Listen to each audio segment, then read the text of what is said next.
സർക്കാരും പാർട്ടിയും സംസ്ഥാനത്തൊട്ടാകെ കേരളത്തെ ഭരണഘടന പഠിപ്പിക്കാൻ ഇറങ്ങിത്തിരിച്ചിരിക്കുകയാണ്.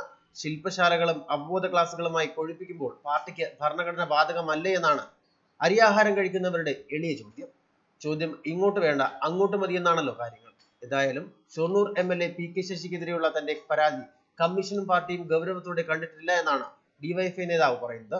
ഇത് ചൂണ്ടിക്കാട്ടി CPM കേന്ദ്ര നേതൃത്വത്തിന് വനിതാ DYFI നേതാവ് കത്തയച്ചിട്ടുണ്ട്. ലൈംഗികമായി പീഡിപ്പിക്കാൻ ശ്രമിച്ചെന്ന തന്റെ പരാതിയിന്മേലല്ല ശശിക്കെതിരെയുള്ള അച്ചടക്ക നടപടിയെന്ന് വനിതാ നേതാവ് കേന്ദ്ര നേതൃത്വത്തിന് അയച്ച കത്തിൽ പറയുന്നു.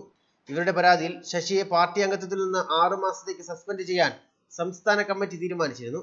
മര്യാദ വിട്ടുള്ള ഫോൺ സംഭാഷണം അടിസ്ഥാനമാക്കി മാത്രമാണ് അച്ചടക്ക നടപടി.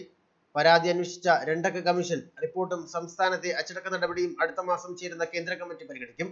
അതേസമയം കേരളത്തിൽ ഉയർന്ന പരാതിയിൽ സംസ്ഥാന നേതൃത്വം അന്വേഷണം നടത്തി കൈക്കൊണ്ട അച്ചടക്ക നടപടി കേന്ദ്ര കമ്മിറ്റി അംഗീകരിക്കേണ്ടതുണ്ടെന്ന് CPM general secretary Sitaram Yechury വ്യാഴാഴ്ച വാർത്താ സമ്മേളനത്തിൽ വ്യക്തമാക്കിയിരുന്നു.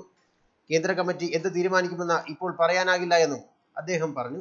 ലൈംഗിക പീഡനം സംബന്ധിച്ച പരാതികൾ ഗൗരവത്തോടെ കാണുന്ന പാർട്ടിയാണ് CPM എന്നും യെച്ചൂരി അറിയിച്ചിരുന്നു. ശശിക്കെതിരെ നടപടി വേണമെന്ന പരാതി അന്വേഷിച്ച AK ബാലൻ PK ശ്രീമതി കമ്മീഷൻ കണ്ടെത്തിയിരുന്നു. ലൈംഗികാതിക്രമം ഉണ്ടായിട്ടില്ല എന്നും ഫോണിലൂടെ മോശമായി സംസാരിച്ചതിന് നടപടിയെടുക്കാമെന്നും കമ്മീഷൻ ശുപാർശ ചെയ്തിരുന്നു. യുവതിയുമായി നടത്തിയ ഫോൺ സംഭാഷണം മുഖ്യ തെളിവായി റിപ്പോർട്ടിൽ ഉൾപ്പെടുത്തിയിരിക്കുന്നു.